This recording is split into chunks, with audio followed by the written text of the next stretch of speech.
మాట నేర్పి. గుర్రంకొండ అనే పెద్ద గ్రామంలో వీరాస్వామి అనే అతను 4 దారులు కలిసే కూడలిలో చెప్పుల దుకాణం ఒకటి పెట్టాడు.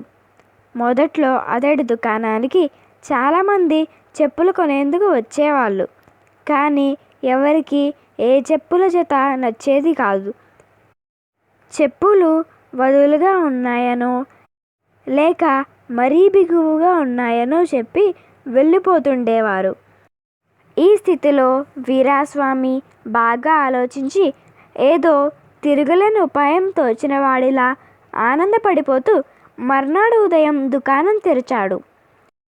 కొద్దిసేపటి తర్వాత ఒక ఆస్వామి వచ్చి ఒక చెప్పుల జత తొడిగి చూసి, ఉన్న వాటిలో ఈ జత నాకు బాగా నచ్చింది, కానీ బాగా బిగువు అంటూ చెప్పులు వదిలి వెళ్ళిపోబోయాడు. ఇంతలో వీరాస్వామి అతన్ని ఆపి, తోలు చెప్పులు కదా, మొదట్లో అలాగే ఉంటాయి. 10 రోజుల పాటు వాడారంటే పాదానికి తగ్గట్టు సాగిపోతాయి. ఇప్పుడే సరిగ్గా సరిపోతే 10 రోజుల తర్వాత పనికిరానంత వదిలైపోతాయి అన్నాడు.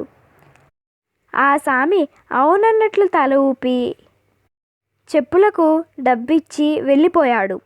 ఆ తర్వాత ఒకతను 10 ఏళ్ల కొడుకును వెంటబెట్టుకుని వచ్చి తనకు నచ్చిన చెప్పుల జతను వాడికి తొడిగి చూశాడు. అవి చాలా వదులుగా ఉన్నాయి. అతను వీరాస్వామితో, నీ దుకాణంలో నాకు నచ్చిన చెప్పులివి, కానీ చాలా వదులుగా ఉన్నాయి అని చెప్పి వెళ్ళబోయాడు. వీరాస్వామి అతడితో, అయ్యా, మీ పిల్లవాడిది ఎదిగే కాలు కదా, వదులుగా ఉన్న ఈ చెప్పుల జత కొనడమే మంచిది. మరి 2 నెలలకు మీ వాడి పాదాలు సరిగ్గా సరిపోతాయి అన్నాడు. అవునవును, నేనా మాటే మర్చాను అంటూ పిల్లవాడి తండ్రి వీరాస్వామికి డబ్బిచ్చి తృప్తిగా వెళ్ళిపోయాడు.